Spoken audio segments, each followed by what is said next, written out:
están desde Iquique, vienen desde Iquique, siéntanse libres de no usar mascarilla. Así que el Señor pide un corazón contrito y humillado, y ese es el corazón que debemos tener en esta hora. Así que en obediencia al Señor nos hemos reunido una vez más, queridos hermanos, para poder proclamar su grandeza, su gloria, su majestad y anunciar su palabra.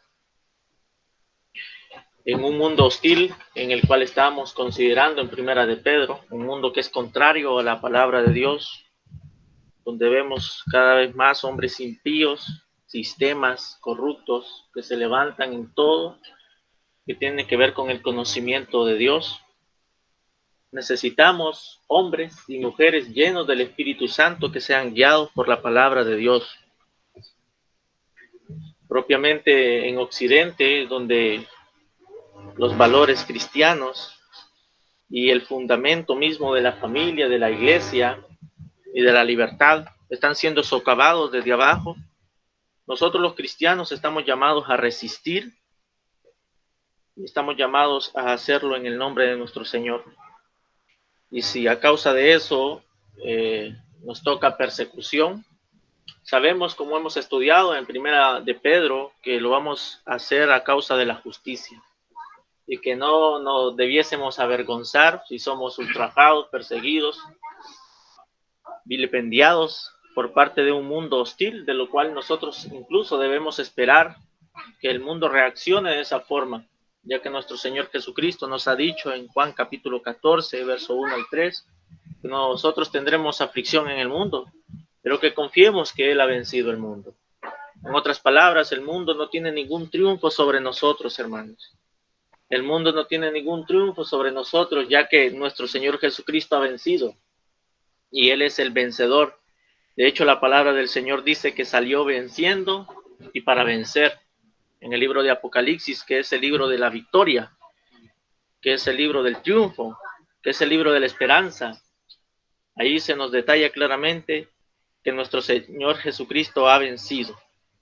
Y en esa esperanza nosotros los creyentes nos regocijamos, sabiendo que Él vendrá por segunda vez a dar recompensa a aquellos que han creído en su nombre y a castigar a aquellos que han desobedecido su voz. En llama de fuego, dice 2 Tesalonicenses, a aquellos que no conocieron a Dios ni obedecieron al Evangelio, donde Cristo vendrá y será admirado por sus santos, donde le contemplaremos tal como Él es. Y el mensaje del Evangelio ha sido predicado, del cual los amigos que nos visitan deben considerar en qué lugar están, si son de Cristo o no son de Él, si están obedeciendo su palabra o están desobedeciendo su voz, si están anclados en el mensaje del Evangelio, si han creído que Jesucristo es el único medio de salvación, de justificación, entonces hay salvación en tu alma. Cuando hay un arrepentimiento genuino, un conocimiento verdadero de Dios, de quién es Dios, donde hay seguridad de que los pecados han sido perdonados únicamente por la sangre de Jesucristo, no por medio de obras, sino por la sangre de Jesucristo, de lo cual nosotros, los creyentes, debemos estar confiados.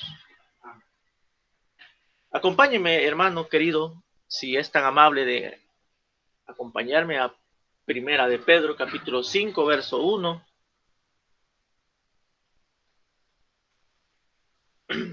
Vamos a leer hasta el versículo 11. Este sermón lo he dividido en dos partes. Vamos a estar estudiando en esta mañana solamente el versículo 1 al versículo 4. El hermano que preside la reunión ya anunció el título del sermón. Lo tiene por nombre Exhortaciones Pastorales. Veremos las exhortaciones que Pedro nos hace aquí y la vamos a aplicar a nuestras vidas. Que su Santo Espíritu sea hablando a nuestros corazones. Esta es la palabra del Señor, amada iglesia. Por tanto, a los ancianos entre ustedes exhorto yo, anciano como ellos y testigo de los padecimientos de Cristo, y también participante de la gloria que ha de ser revelada. pastoreen el rebaño de Dios entre ustedes, velando por él, no por obligación, sino voluntariamente, como quiere Dios, no por la avaricia del dinero, sino con sincero deseo, tampoco como teniendo señorío sobre los que les han sido confiados, sino demostrando ser ejemplos del rebaño. Y cuando aparezca el príncipe de los pastores, ustedes recibirán la corona inmarcesible de gloria. Asimismo, ustedes, los más jóvenes, estén sujetos a los ancianos, y todos revístanse de humildad en su trato mutuo, porque Dios resiste a los soberbios, pero da gracia a los humildes. Humíllense pues bajo la poderosa mano de Dios, para que Él los exalte a su debido tiempo, echando toda su ansiedad sobre Él, porque Él tiene cuidado de ustedes. Sean de espíritu sobrio, estén alerta. Su adversario, el diablo, anda al acecho como el león rugiente, buscando a quien devorar. Pero resístanlo, firmes en la fe, sabiendo que las mismas experiencias de sufrimiento se van cumpliendo en sus hermanos en todo el mundo. Y después que hayan sufrido un poco de tiempo, el Dios de toda gracia, que los llamó a su gloria eterna en Cristo, Él mismo los perfeccionará, afirmará, fortalecerá y establecerá. A Él sea la gloria, el dominio por los siglos de los siglos. Amén. Amado Padre, una vez más, Señor, nos acercamos ante ti, pidiendo, Señor, que nos hables a través de tu palabra. Señor, abre los ojos del entendimiento de mis hermanos y también que tu siervo pueda anunciar tu palabra, Señor, como está escrito. Edifica esta iglesia mediante tu palabra, Señor. Háblanos a través de ella. En el nombre de Jesús. Amén. Como he mencionado antes, amados hermanos, he dividido este sermón en dos partes. La primera parte vamos a hablar acerca de las exhortaciones a los pastores. Propiamente me he estado predicando toda esta semana este sermón. Y por otra parte, ¿qué tiene que ver con la iglesia? Bueno, he orado al Señor y también la iglesia ha orado y hemos considerado siempre el tema de la pluralidad de pastores. Y también esta parte que vamos a considerar del versículo 1 al 4 nos da pautas para también tener el entendimiento de elegir el próximo pastor. Por lo cual también ruego a toda la iglesia que esté atento para que pueda ver cuáles son los requisitos que dice Pedro acá con respecto al pastor y cuál es su responsabilidad en cuanto al rebaño. Por tanto, por una parte, estas exhortaciones van dirigidas a los pastores y por otra parte vamos a hacer una aplicación de cuál es la responsabilidad de la iglesia en cuanto al pastor, según las Escrituras. Pero para poner en contexto lo que venimos hablando, hermanos, recuerde que Pedro terminó el tema del sufrimiento en el versículo 19 del capítulo 4. Pedro comenzó a hablar del sufrimiento desde el capítulo 1, versículo 3. Desde ahí Pedro se comienza a desarrollar la epístola. Esa es la ocupación principal del apóstol Pedro. Desde el principio de la carta hasta el final del capítulo 4, el apóstol exhorta a las iglesias que estaban expatriadas para vivir vidas fieles a Dios. Él da consejos, exhortaciones, con un trasfondo de persecución, recuerda. Habían hermanos que sí estaban siendo ultrajados, algunos hermanos estaban posiblemente llevados también, según Pedro, el contexto histórico lo muestra, que estaban siendo llevados a los tribunales. Y Pedro nos dice que estemos preparados para presentar defensa. En otras palabras, debemos estar preparados para resistir. También se nos habló y Pedro nos ha venido hablando acerca de la esperanza viva que tenemos, acerca del fuego de la prueba, de que estemos preparados ante el fuego de la prueba, que lo esperemos, que nos regocijemos, que revisemos la causa del fuego de la prueba, que nos encomendemos a Dios en el fuego de la prueba. Y Pedro termina la sección del capítulo 1, versículo 3, en los últimos versículos del capítulo 4. Él desarrolla completamente el tema del sufrimiento y nos da la perspectiva de lo que Dios dice acerca del sufrimiento. El sufrimiento por causa de la justicia es recompensado por Dios. Pero contrario al sufrimiento por causa de la injusticia, no es visto por Dios con ojos agradables. Él no lo ve de forma agradable porque incluye el pecado, pero solamente aquel sufrimiento que es por causa de la justicia. Veíamos también la actitud de los incrédulos de una forma hostil hasta estas iglesias expatriadas. Dice que ellos se extrañaban porque los creyentes no corrían en el mismo desenfreno de su disolución. Y en lugar de presentar evidencias acerca de ello, lo que hacían eran ultrajarlos. Eso podemos esperar nosotros de un mundo hostil que esté en contra de nuestro Señor, que quiere que caminemos según sus estándares, sus principios, sus leyes. Mas, sin embargo, nosotros los creyentes estamos llamados a resistir firmes en la fe, tal como acabamos de leer en Primera de Pedro, capítulo 5. Ahora, poniendo en trasfondo, por tanto, hermanos, acerca de lo que Pedro viene hablando, en el versículo 1 del capítulo 5, Pedro incrusta la conclusión de la epístola. Y la conclusión de la epístola son exhortaciones generales que el apóstol Pedro hace. Primero, en el versículo 1 al 4, él se dirige a los pastores, exhorta a los pastores. En el versículo 5, exhorta a los jóvenes. Y en el versículo 6, exhorta a toda la iglesia. De tal forma que las exhortaciones pastorales que Pedro nos da, la podemos dividir de tres formas. Del versículo 1 al 4, él exhorta a los pastores. En el versículo 5, exhorta a los jóvenes. Y en el versículo 6 hasta el versículo 10, él exhorta propiamente a toda la iglesia. Orienta a la iglesia. Pues, ¿cuál es el tema principal del versículo 1 al 11? Bueno, el tema principal que vemos, hermanos, es que Pedro se ocupa o encarga dos actitudes que los creyentes debemos tener como iglesia. Primero, Pedro nos dice que debemos resistir. Y segundo, nos dice que debemos ser humildes. En el versículo 6 dice, humíllense pues bajo la poderosa mano de Dios. En otras palabras, Pedro está combinando acá dos actitudes que los creyentes debemos tener ante un mundo hostil. Primero, resistir el mal. Segundo, ser humildes. ¿Puede uno ser humilde y resistir el mal? En un mundo donde aquellos que resisten se ven como rebeldes, como orgullosos, como revolucionarios. El mundo tacha así a las personas que resisten. El mundo tacha así a las personas que están siempre opuestas, a aquello que se levanta en contra de Dios. Incluso lo tachan de orgulloso, de rebelde. Pero es posible, según las escrituras, resistir y al mismo tiempo mostrar humildad. Por supuesto, Jesucristo lo hizo. Nadie más humilde que nuestro Señor Jesucristo, y nadie resistió más el mal que el Señor. Nuestro Señor Jesucristo resistió el mal político de ese entonces, que era el Imperio Romano. Al mismo tiempo resistió el mal religioso que había en ese entonces, que era el Sanedrín de los judíos, que será conformado por los fariseos. Pues nuestro Señor Jesucristo fue humilde, pero al mismo tiempo mostró resistencia.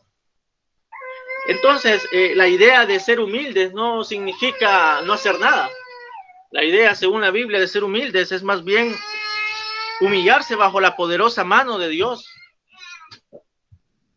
y esperar en Él, sabiendo de que Él viene la exaltación a su debido tiempo, según Pedro en el versículo 6. Por tanto, lo que Pedro nos habla en esta sección, mis hermanos, para poner en contexto, del versículo 1 al 11, son básicamente dos cosas. Nos encarga dos cosas a todos nosotros como iglesia. Seamos humildes y resistamos el mal. Por tanto, esas son las actitudes que vamos a desarrollar. Y primero, Pedro se dirige a los pastores, a los líderes, a aquellos que dirigen la congregación. También ellos están llamados a resistir, también ellos están llamados a ser humildes. Porque Pedro termina en el versículo 5 del párrafo, capítulo 5, dice que Dios resiste a los soberbios, pero da gracia a los humildes. Por tanto, Pedro se dirige primero a los líderes, a los pastores, para que ellos sean humildes y también resistan. ¿Y cómo deben ellos mostrar tal humildad? Bueno, acompáñenme al versículo 1. Dice Pedro acá: por tanto, a los pastores, a los ancianos entre ustedes, exhorto yo, anciano como ellos, y testigo de los padecimientos de Cristo, y también participante de la gloria que ha de ser revelada. Aquí esta sección, del versículo 1 al versículo 4, lo dividimos en 3 encabezados. En el versículo 1 vemos la posición del pastor. En el versículo 2 y 3 vemos claramente el llamado del pastor. Y en el versículo 4 vemos la recompensa del pastor. En el versículo 1 vemos la posición del pastor. En el versículo 2 al 3 vemos el llamado del pastor. Y en el versículo 4 vemos la recompensa del pastor. Por tanto, veamos cuál es el llamado del pastor según el apóstol Pedro. Dice: por tanto, a los ancianos entre ustedes.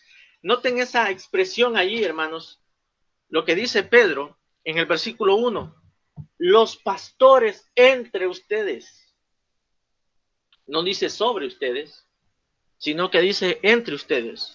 Porque en otras palabras, también el pastor es una oveja y se relaciona con las ovejas. El pastor es un oficio sagrado de parte del Señor que el Señor da a aquellos que han sido llamados. Incluso la palabra del Señor presenta que aquel que desea obispado, aquel que desea ser pastor, buena obra desea. Pues es un llamado de parte de nuestro Señor. Y aquí Pedro nos habla de la posición del pastor dentro de la iglesia local. Y Pedro nos indica expresamente 2 veces que los pastores están entre ustedes. Dice en el versículo 1, a los ancianos entre ustedes. Y dice en el versículo 2, pastoreen el rebaño de Dios entre ustedes. Esa idea o esa preposición entre indica que los pastores están en medio de la congregación, que no son capataces, que no son dictadores, que no son pequeños Hitler, ¿no? Pequeños dictadores que mandan. No. La idea aquí es que los pastores están entre la congregación y Pedro se identifica con ellos. Dice aquí: yo anciano como ellos y testigo de los padecimientos de Cristo. He aquí que es importante, amada iglesia, prestar atención, porque aquí vemos requisitos para los pastores. De una forma, vemos que Pedro está diciendo a los pastores de aquel entonces que estaban entre la congregación, él los exhorta y les dice: yo anciano como ellos. Pero noten cómo Pedro comienza la oración. Por tanto, en la Biblia Reina Valera, en otras versiones eliminan esa cláusula o esa conjunción por tanto, que en el original sí está. Por tanto, a los ancianos, parece que en la mayoría de versiones se eliminan. Por tanto, a los ancianos entre ustedes. Ese por tanto denota una aplicación de lo que Pedro viene hablando antes. ¿Por qué los ancianos entre la iglesia son llamados a la exhortación? Porque Pedro está hablando acerca del sufrimiento. Los pastores, por tanto, están llamados para socorrer a la iglesia en tiempos de sufrimiento, en tiempos de persecución. Y lo que Pedro está haciendo es que está aplicando toda la carga de lo que viene diciendo del capítulo 1, versículo 3, a los pastores, diciendo: por tanto, a los ancianos entre ustedes, exhorto yo, anciano como ellos, y testigo de los padecimientos de Cristo, y también participante de la gloria que ha de ser revelada. Aquí Pedro detalla la posición del pastor, y Pedro se dirige específicamente a los pastores. Cuando habla de ancianos aquí, no está refiriéndose a la edad. El término usado ahí por Pedro es presbúteros, que es la palabra en castellano que se traduce como presbítero, o también como término intercambiable, pastor, anciano o presbítero. Así que Pedro aquí se identifica con estos hermanos, y una de las características que usted debe de encontrar en un candidato para el sagrado ministerio del pastorado es que primero conozca al Señor. Vea lo que dice el versículo 1. Dice, yo anciano como ellos y testigo de los padecimientos de Cristo. ¿Qué quiere decir esto?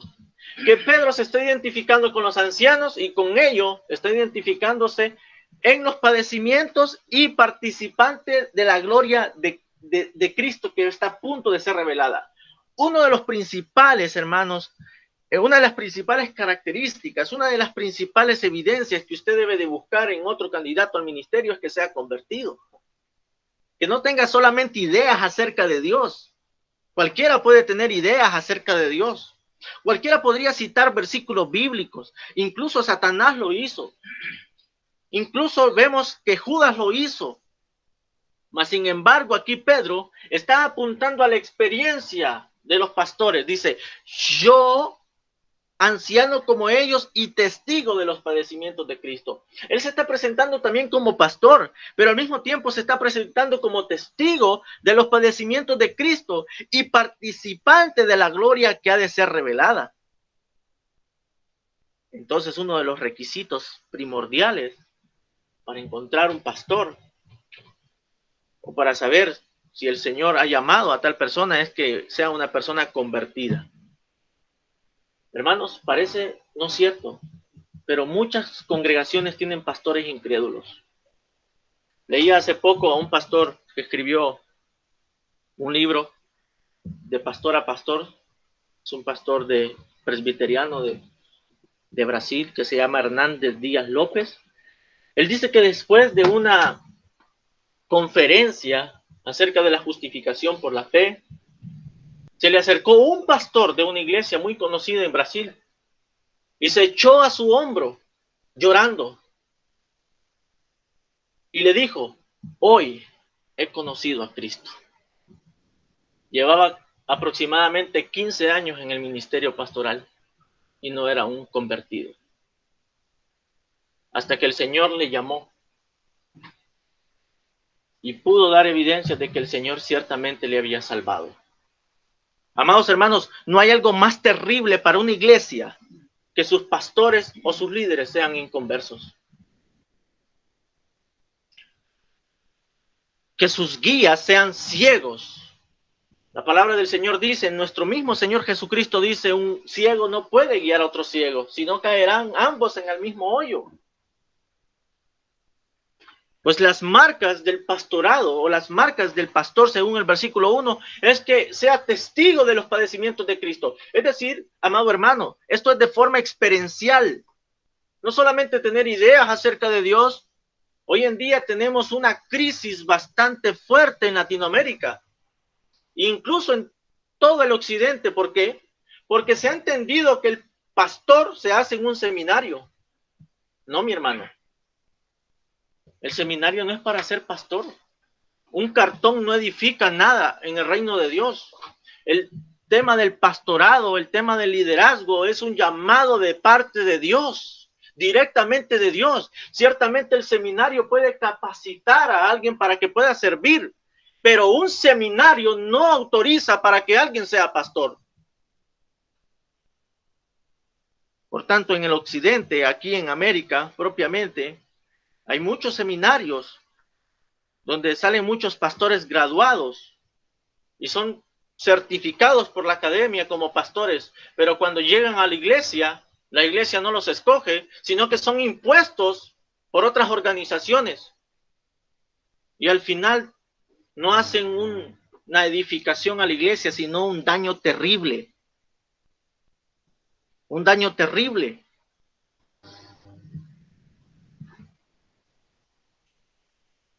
Porque una de las características del pastorado, según Pablo, es que debe tener 27 rasgos en su carácter, pero uno solamente en hablar. O sea, hermanos, estamos hablando aquí no de conocimiento propiamente, aunque el pastor debe tener conocimiento y debe conocer todas las áreas y debe capacitar a los hermanos para todas las áreas. El carácter, el ejemplo del pastor es algo que debe estar intrínseco en sus líderes. Y a eso apela Pablo en 1 Timoteo y en 2 Timoteo, carácter, carácter, carácter. Y último dice, apto para enseñar.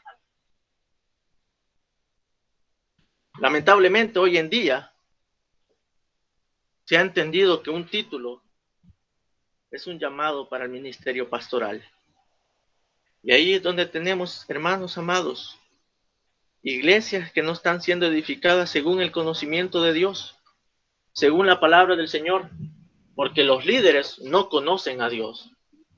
Qué horrible es que hayan ministros impíos, ministros no convertidos que hablen de salvación y nunca han sido salvos, que hablen de arrepentimiento y nunca han sido arrepentidos, que hablen acerca de la gloria de Cristo y nunca realmente han contemplado la gloria de Cristo. Hay muerte en el púlpito, por tanto no puede haber un avivamiento en la iglesia porque los ministros están muertos. Joel dice, lloran los ministros entre el altar y el atrio. Los ministros de Jehová, velen, lloren, giman, oren, clamen, adviertan. Pero hoy no tenemos eso en las iglesias. No sé, hermano, si usted viene de un contexto donde quizá fue pastoreado por cierto pastor. Antes de todo ello, ¿cómo predicaba el pastor? Debiésemos preguntarnos, ¿eras convertido realmente? ¿Fue de bendición para tu alma, para tu vida? ¿Era una persona que había experimentado realmente, como dice Pedro aquí, yo anciano como ellos, testigo de los padecimientos de Cristo y también participante de la gloria que ha de ser revelada? Porque Pedro nos está hablando acá y exhortando a los pastores para que ellos mismos se identifiquen tal como lo hace Pedro. Dice, yo testigo de los padecimientos de Cristo. Es conocer a Dios de forma experiencial, es conocer a Dios de forma por la fe, es conocer a Dios no solamente con el intelecto. Dice, yo soy testigo de los padecimientos de Cristo, yo soy participante de la gloria que ha de ser revelada. Por tanto, querida iglesia, usted debe de examinar incluso la vida del pastor, si realmente es una persona convertida. Y también para elegir el próximo pastor, si realmente es una persona convertida, si es una persona salva, si realmente es testigo de que Dios ha hecho grandes cosas en su vida y que le ha transformado.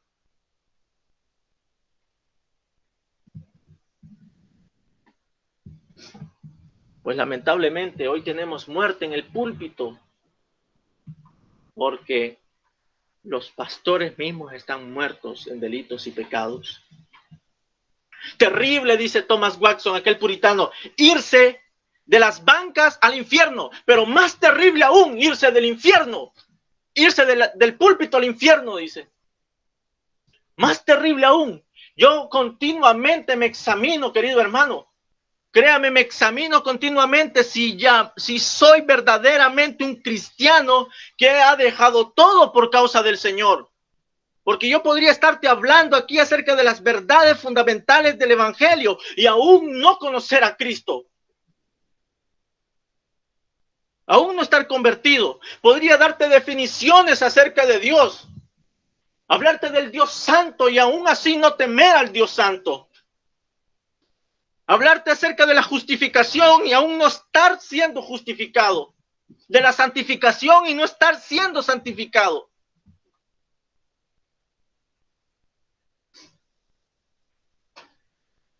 Por tanto, hermanos, los responsables de la condición de la iglesia no es la iglesia misma, aunque sí, parte de ello hay responsabilidad, pero particularmente también se debe a los pastores, a los que guían, porque ese es el deber de ellos. Y Pablo advierte acerca de ellos en Hechos capítulo 20, verso 26 al 30, que dice que el Espíritu Santo ha puesto por obispos, por pastores, a los hermanos, ¿para qué? Para que estén alerta ante dos cosas. ante los errores externos y los errores internos. De afuera, dice Pablo, vienen lobos rapaces que no perdonan el rebaño, y de adentro se levantan entre los mismos hermanos, se levantan personas que se oponen a la verdad, personas que se oponen y que hablan cosas perversas y murmuran y arrastran a los discípulos.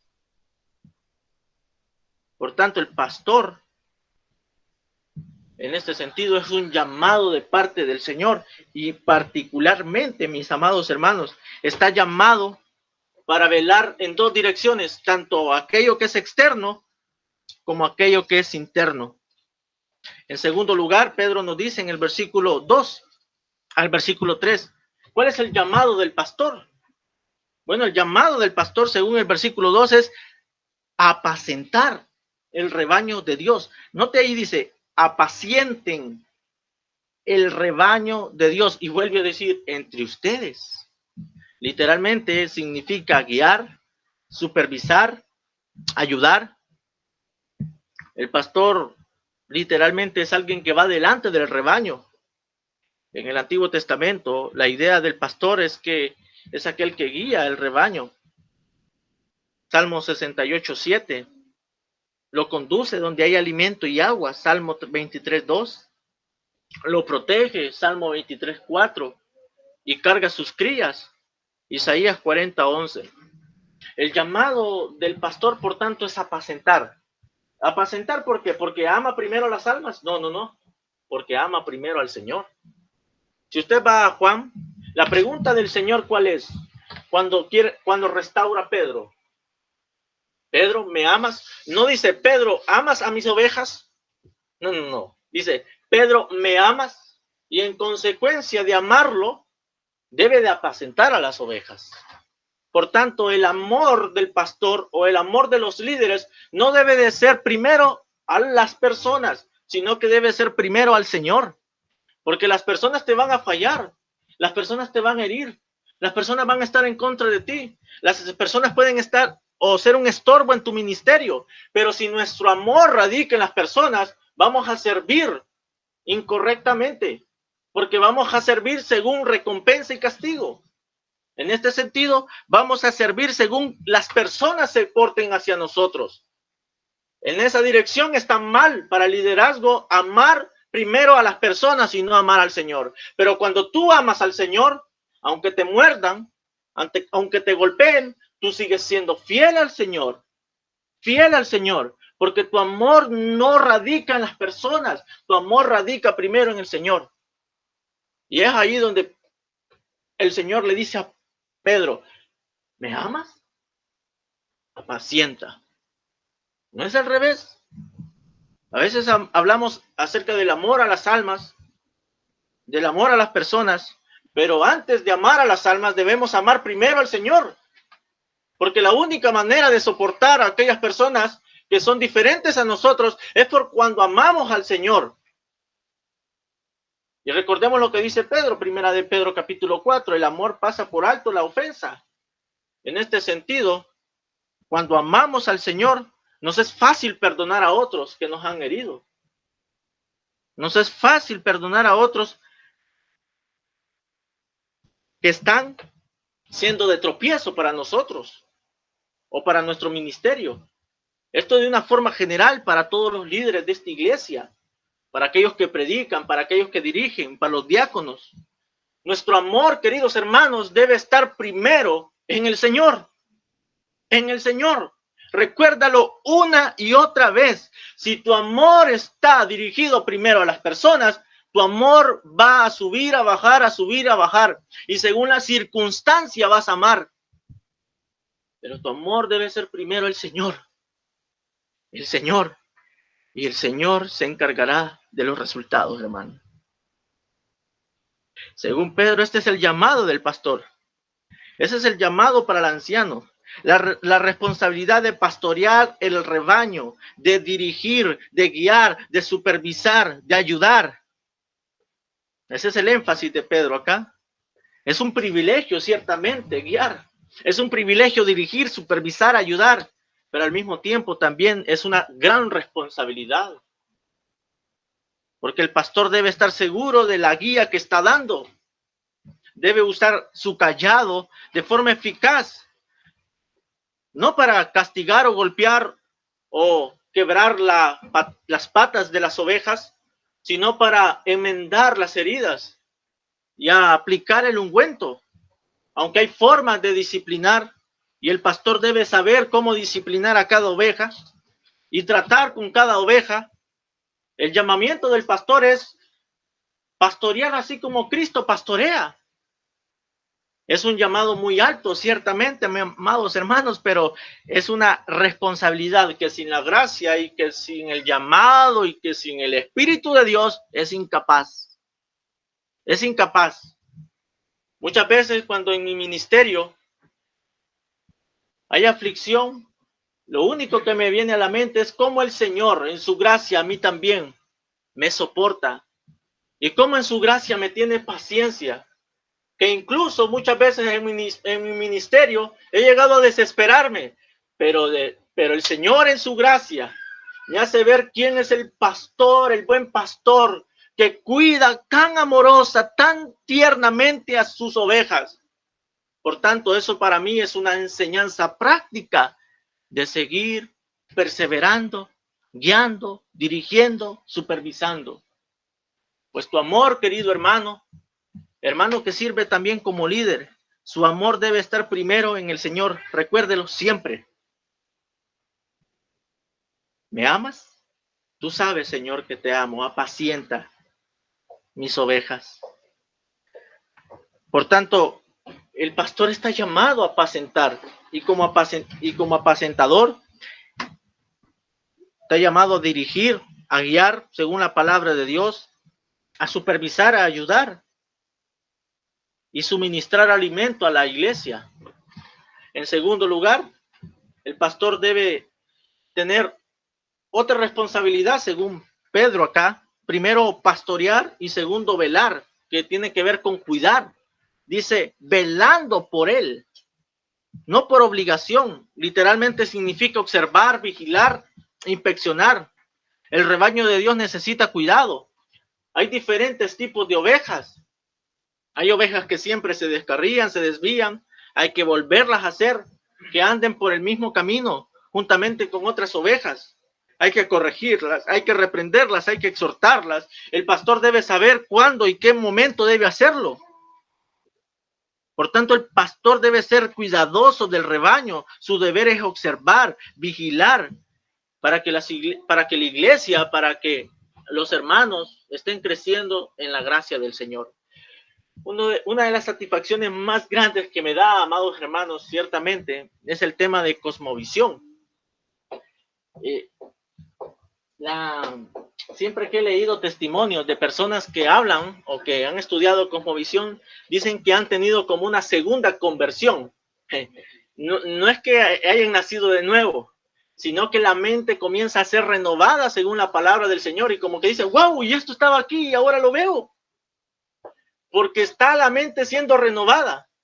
Y ahora le doy gracias al Señor porque la iglesia está entendiendo muchos principios prácticos de aplicar la palabra de Dios a las áreas de la vida que nos corresponden aplicar. Por tanto, eso, y me identifico con Juan que dice, no hay mayor gozo que ver a mis hijos andando en la verdad, caminando en la verdad. Y gracias al Señor que el Señor ha usado a través de ese estudio y ha traído renovación de la mente, de nuestro pensamiento sobre qué pensar y cómo actuar y cómo vivir según los parámetros de la palabra de Dios. Por tanto, no sé si usted está bajo un tipo de segunda conversión, es decir, una renovación completa de su mente, donde ve que el evangelio extiende a toda su vida, no solamente a parte de su vida. Así que Pedro nos dice acá que el pastor tiene esa responsabilidad de observar, de guiar, de supervisar, de ayudar, de vigilar, de inspeccionar. En otras palabras, el pastor posee autoridad derivada de parte de Dios para dirigir al rebaño, para observar al rebaño, para vigilar al rebaño. Y Pedro dice claramente que el cuidado del pastor debe de ser de tres modos. Primero dice que no debe ser por fuerza, por obligación. ¿Qué significa esto? Que el pastorado no debe de ser por obligación o por fuerza o forzado, sino que debe ser, dice Pedro, voluntariamente. Hay una diferencia en hacer algo y en hacerlo voluntariamente. La persona que hace algo lo hace por cumplir, pero aquel que lo hace de forma voluntaria lo hace con un ánimo voluntario de querer servir más allá de lo que se le dice. Bueno, el pastor es llamado a eso. Y no solamente el pastor, podríamos aplicarlo también a todos los hermanos. No solamente estamos llamados para cumplir el cargo o mi función. Me lavo las manos y listo, terminé con lo que hice. No, no. El servicio en la obra del Señor debe de ser de forma voluntaria, voluntarioso, tener una buena voluntad, tener una buena disposición. No solamente quedarnos con el hecho de que servimos, sino también buscar servir. Y Pedro nos dice acá que el pastor debe pastorear, debe cuidar, no por fuerza, por obligación. No es porque se le está obligando, no porque se le está forzando a que haga las cosas, sino que lo debe hacer voluntariamente, con una buena disposición al hacerlo. El trabajo, por tanto, del pastor no debe ser por las fuerzas mismas del pastor, sino de las fuerzas que el Señor da al pastor. Porque es difícil, amados hermanos, en experiencia, servir de forma voluntaria cuando nuestro amor está puesto en personas y no primero en el Señor. ¿No le ha ocurrido eso a usted? Que cuando nuestro amor radica en las personas y amamos más a las personas que al Señor, cuando esas personas nos fallan, no vamos a tener una actitud voluntaria de servir porque nos han fallado. Eso sucede en el matrimonio constantemente. Pero tu amor, mi amor, debe estar puesto primero en el Señor. Y de ahí entregarnos de forma voluntaria a los hermanos. De hecho, eso lo hizo la iglesia en Macedonia, ¿recuerda? Cuando envió la ofrenda, primero se entregaron al Señor. Y luego, por amor al Señor, a los hermanos. Ese es el orden. No debemos invertirlo. Por tanto, si el pastor está llamado a pastorear no por fuerza, por obligación, en lugar de ello debe hacerlo voluntariamente, con buena disposición. Segundo modo del cuidado del pastor, según Pedro, dice que no debe ser con avaricia, de ganancias deshonestas, sino de buena voluntad. No debe en este sentido ser un codicioso de dinero, por avaricia de dinero, sino que debe hacerlo con sincero deseo. Hay de aquellos que sirven, hay de aquellos pastores que sirven al rebaño simplemente por dinero. De los pastores que le mencioné hace poco, o de estas personas que salen graduados del seminario, después de salir imponen el sueldo a la iglesia. Yo gano tanto, tantas son mis cláusulas y tantas son mis vacaciones. Al final, eso termina siendo como codicia por dinero o avaricia por dinero. Porque si yo me gradúo para predicar y mi intención es ganar dinero mediante la predicación, ciertamente no he entendido el evangelio. Hay que dar de gracia de lo que de gracia recibimos. Pero por otra parte, también, hermanos, la iglesia tiene la responsabilidad de sostener a sus pastores. Porque si el pastor no debe ser codicioso de avaricia de dinero, también la iglesia, por otra parte, según la Biblia, debe sustentar al pastor. Pablo lo dice claramente en 1 Corintios capítulo 9. ¿Alguien no apacienta el rebaño y no participa de la leche? Es una pregunta retórica que hace Pablo. Por tanto, si el pastor no debe ser, en este caso, avariento de ganancias deshonestas, la responsabilidad de la iglesia, por tanto, es sustentar al pastor. Yo doy gracias al Señor por esta iglesia que ha tenido bien de parte también de la iniciativa de los hermanos diáconos de poder de forma mensual ayudarme para mi sustento y el de mi familia. El Señor no es injusto para olvidar nuestra obra, hermanos, y del Señor viene la recompensa. Pero parte de eso también es un privilegio que usted lo haga, pero también es su responsabilidad. Es su deber que lo haga. Es ordenado por el Señor en 1 Corintios capítulo 9 y en Hebreos también, de que usted haga partícipe de los bienes materiales a aquel que le hace partícipe de los bienes espirituales. Ese es el orden de la palabra del Señor. Por tanto, el pastor no debe poner su mirada en el dinero o de cuánto gana o de cuánto es la ofrenda. No, no, no. El pastor debe servir de buena voluntad, con sincero deseo. El problema aquí es cuando hay avaricia del dinero en el corazón del pastor. Y aquí donde tenemos, hermanos, el problema de hermanos que quieren que la iglesia crezca, crezca, crezca, pero todos unos enanos espirituales. Crezca, crezca, crezca, 20, 30, 40, 50 miembros. Queridos hermanos, yo no estoy en oposición a eso. Que el Señor envíe personas y que llame a aquellos que han de ser salvos. Pero la preocupación primaria que debemos tener nosotros es que crezcamos en madurez. Y que relativamente el Señor vaya añadiendo a la iglesia cada día a aquellos que han de ser salvos. Pero la preocupación debe ser que nosotros, los que estamos aquí, crezcamos en madurez, en santidad, guardándonos para el Señor. ¿Cuántos hermanos no han sido estafados por pastores avarientos? Entre nosotros hay hermanos y hermanas que han sido estafados por falsos pastores, por asalariados, que han trasquilado a la oveja y que no solamente le han quitado la lana, sino que le han quitado incluso todo, el pellejo, la piel. Son pastores, como dice Pablo en Hechos capítulo 20, que no perdonan al rebaño. Son lobos rapaces. Están vestidos de ovejas. Están vestidos de forma de pastor, pero sus inclinaciones son el amor al dinero. Hoy en día abundan esas congregaciones. Abundan esas congregaciones donde se enfatiza tanto el dinero que como que la gloria del Señor no tiene ningún brillo. Porque tanto hablar del dinero, no se habla nada de la gloria del Señor. Y la preocupación primaria para las personas va a ser el dinero.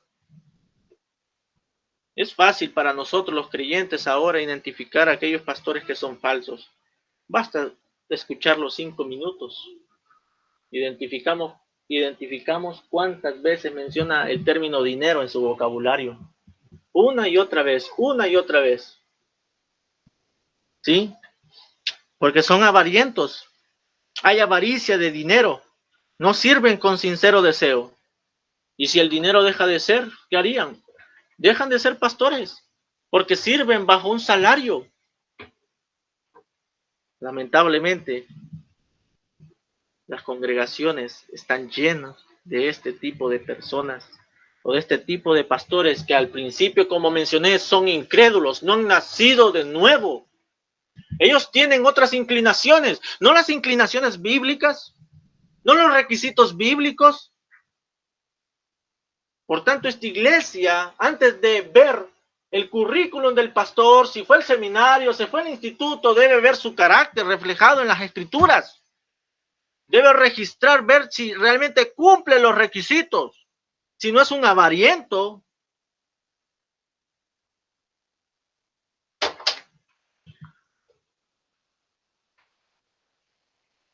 Si no es una persona que lo hace por fuerza, por obligación y no voluntariamente. El tercer modo que Pedro nos da es que el pastor no debe enseñorearse sobre el rebaño. Dice el versículo mismo, en el versículo 3, dice, tampoco como teniendo señorío sobre los que le han sido confiados. He aquí, donde el pastor no debe imponerse sobre los hermanos, El pastor más bien es el que debería servir más a los hermanos y ser de ejemplo. Gracias, hermano. Y ser de ejemplo a los hermanos, dice Pedro. Dice en el versículo, tampoco como teniendo señorío sobre los que han sido confiados, sino demostrando ser ejemplos del rebaño. El pastor no debe de imponer nada de su palabra. La autoridad única del pastor es cuando hace uso de la palabra. Tiene la autoridad de decir, así dice el Señor. Pero fuera de la Biblia no tiene ningún tipo de autoridad. Solo la autoridad que ha sido derivada de parte del Señor. Por tanto, dice en el versículo 3, tampoco teniendo señorío sobre los que les han sido confiados, sino demostrando ser ejemplos. No se enseñoreen de la grey. Cuando el pastor comienza a imponer cargas a los hermanos que no son bíblicas ni están en las escrituras, se vuelve una carga legalista, injustificable, donde el hermano se atormenta más por la obra y donde el hermano termina siendo asfixiado en lugar de ser consolado por la obra de Cristo. Lamentablemente, amados hermanos, sucede hoy en día. ¿Pero por qué pasa? Porque comenzamos desde el principio, pastores no convertidos en el ministerio. No saben nada acerca de conocer al Señor Jesucristo de forma vivencial. ¿Podrían citar ideas acerca del Señor? ¿Podrían citar ideas acerca de la gloria de Él? Incluso definir a Dios en sus atributos, pero no conocer a Dios. No conocer verdaderamente a Dios. Terminan, por tanto, siendo avarientos, de ganancias deshonestas, enseñoreándose sobre la grey. Parece que no fuese cierto, pero sí es. Por ejemplo, hubo en el 1979 un hombre que se fue con sus seguidores a Guyana. No sé si han escuchado, Jones es el apellido. Esta persona se fue para Guyana de Estados Unidos y se llevó a 909 personas, diciéndole que en Guyana iban a establecer el reino de Dios. Hicieron su propia comunidad, apartado de toda la civilización, y al final se dieron cuenta de que este hombre abusaba de las personas y que lo que único que estaba haciendo era como servir como rey sobre esa pequeña sociedad.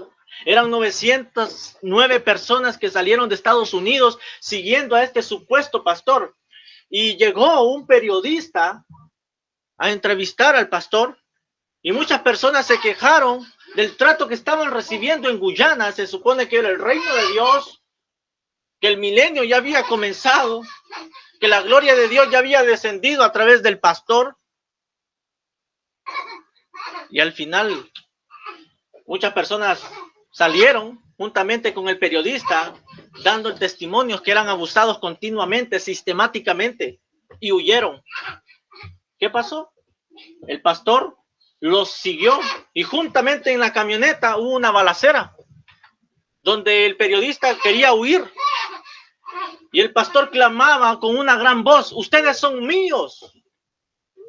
Y las personas que querían salir de aquel lugar de Guyana tuvieron que regresar con su pastor. Media hora después, el pastor estaba enseñando desde el púlpito que todos tenían que suicidarse y lo hicieron. Tomaron 909 personas cianuro. ¿Nota hasta dónde puede llegar la torpeza, la herejía? Por eso la iglesia debe tener cuidado de la herejía, hermanos. Esto es algo serio. Esto es un veneno mortal que trabaja sistemáticamente de forma lenta. Ese caso sacudió a Estados Unidos y sacudió el mundo evangélico. El suicidio colectivo más grande de la historia se le conoce. ¿Por qué? Porque personas siguieron a líderes falsos, no convertidos. Personas falsas, con intenciones falsas, con propósitos falsos, que en lugar de ser de bendición, fueron de maldición. Por supuesto, las personas cegadas no entendían. Así éramos nosotros también, hermanos. ¿Cuántas cosas no le decía amén usted antes a las mentiras mismas del diablo? Amén. Gloria al Señor. Y eran mentiras.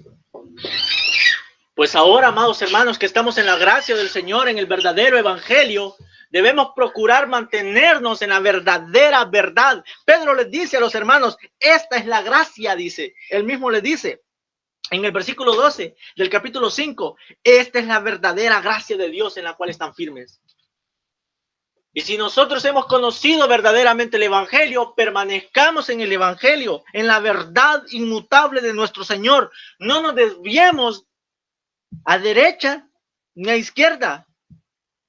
Porque si algo no conoce límites es la herejía, hermanos. Y cuando usted es envuelto en sistemas de herejía, va a ser difícil que salga de él. Por tanto, vele por su alma. Vele incluso por lo que lee. Tenga cuidado por lo que lee, por lo que oye, por lo que ve. No importa. Escúchelo todo, retenga lo bueno. Ese es el principio apostólico. Examinadlo todo, retengan lo bueno. Pero tenga cuidado en todo lo que lee, mi hermano, en lo que escucha. Porque Satanás no se va a presentar diciéndole, este es el error, esta es la herejía. No, no. De forma sigilosa va a trabajar a través de pensamientos en su mente. Y quizá termine negando la deidad de Cristo, o la justificación por fe, o la salvación por gracia. Hace poco me escribía una persona que incluso mi esposa daba testimonio que era creyente, pero ahora después de lo que me escribió, mi esposa lo conocía anteriormente, yo creo que algunos hermanos lo conocen. Esta persona me escribía de que el pecado original no existía. ¡Wow! Después de creer la salvación por gracia, ¿ahora crees que el pecado original no existe? ¿Dónde comenzó el desvío? Por lo que comenzó a leer. Fue convencido por el mismo error. Y particularmente también cuando en una iglesia los líderes no se preocupan por un discipulado sólido en la congregación, constantemente la iglesia se va a desviar. Pero cuando hay palabra del Señor, cuando hay doctrina sólida, por supuesto, la iglesia va a crecer según el crecimiento que da el Señor. Pero usted es responsable de lo que escucha, hermano. Y va a ser responsable delante del Señor de lo que escucha, de lo que cree y de lo que hace. Por tanto, preste atención a lo que escucha. El Señor Jesucristo dice, mirad cómo oís. Y asimismo, preste atención también a los próximos pastores que esta iglesia tendrá que elegir. Preste atención. Las generaciones futuras de esta iglesia bautista confesional de Osorno deben también saber y prestar atención a los pastores que van a elegir. ¿Por qué las iglesias a las que Pedro les escribió no existen ahora? ¿Por qué la iglesia en Éfeso no existe? ¿Por qué la iglesia en Galacia tampoco? ¿Por qué? Si tú haces un registro histórico, hermanos, cuando llegaron líderes impíos a esas congregaciones, terminaron maltratando el rebaño del Señor y dispersando las ovejas. El descarrío de una iglesia no comienza desde las bancas, comienza desde el púlpito. El desvío de una iglesia comienza desde el púlpito. Por tanto, queridos hermanos, presten atención, mucha atención, tanto al ministro que les pastorea como al ministro que van o que vamos a elegir, si el Señor permite y nos provee un pastor. Gloria al Señor. Que el Señor provea, amados, en abundancia, diáconos, pastores, llenos de ciencia y de inteligencia, que pastoreen con amor, paciencia, mansedumbre el rebaño del Señor. En tercer lugar, y concluimos, hermanos, aquí vemos la recompensa del pastor en el versículo 4. Dice así Pedro, primera de Pedro 5:4. Y cuando aparezca el príncipe de los pastores, ustedes recibirán la corona inmarcesible de gloria.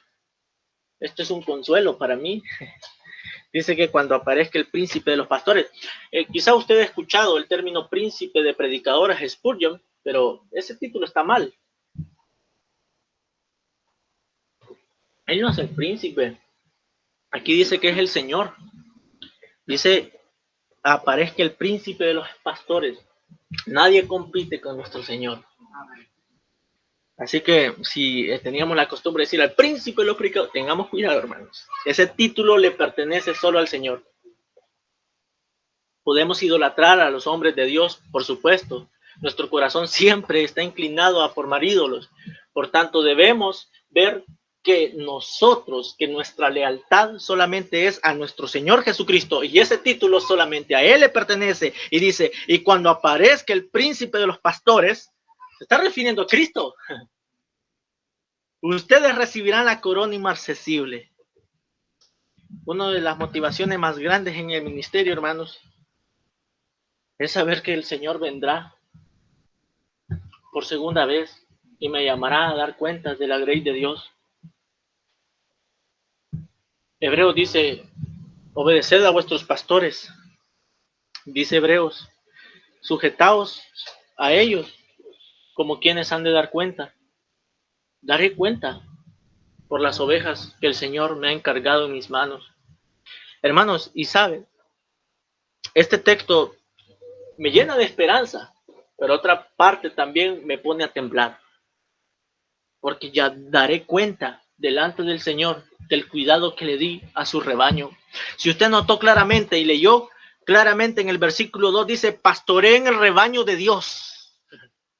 A veces tenemos la costumbre de decir la iglesia del pastor tal. No, no, no, ningún pastor tiene iglesia, hermano. La iglesia del pastor Michael, no, el pastor Michael no tiene iglesia, hermanos. Debemos decir más bien la iglesia en la que pastorea el pastor. La iglesia del Señor. Ese es el término bíblico. Pastorea en el rebaño de Dios. Le pertenece al Señor. Es su herencia. Él derramó su sangre por ella. Amada iglesia bautista confesional Osorno, ustedes son de mucho precio para el Señor. El Señor derramó su sangre por gracia. Y ninguno de ustedes perecerá. Nadie las arrebatará de mi mano. Él es el buen pastor. Él es el príncipe de los pastores. Él es el buen pastor que murió por las ovejas, según Juan 10:11. Él es el gran pastor que vive por las ovejas. Y el texto que estamos considerando es, Él es el príncipe de los pastores. Por tanto, queridos hermanos, si mi pastorado es deficiente, considera el buen pastor. Él no te defrauda. Si mi pastorado no alcanza el estándar que tú quisieses para ti, o el pastorado que pudiese venir de otro hermano, descansa en tu buen pastor, que es Cristo el Señor. Él es el gran pastor que dio su vida por las ovejas. Él es el gran pastor que vive por las ovejas e intercede por ellas. Oveja del Señor, ¿estás turbada? ¿Estás cansada? ¿Estás triste? Oveja del Señor, ¿estás afligida? ¿Estás confusa? ¿Estás llena de miedo, de temor? Ven y considera la voz del buen pastor. Él derramó su sangre por ti. Y no, de ninguna forma, tú te perderás. Porque si Él derramó su sangre, es porque vale su sangre el rescate de todos nosotros. Oveja del Señor, ¿estás afligida? Oveja del Señor, ¿estás descarriada? ¿Tu pecado continuamente te ha estado desviando? Ven a tu buen pastor. Él es manso y humilde de corazón y recibe a los contritos y humillados. Oveja del Señor, ¿estás enferma?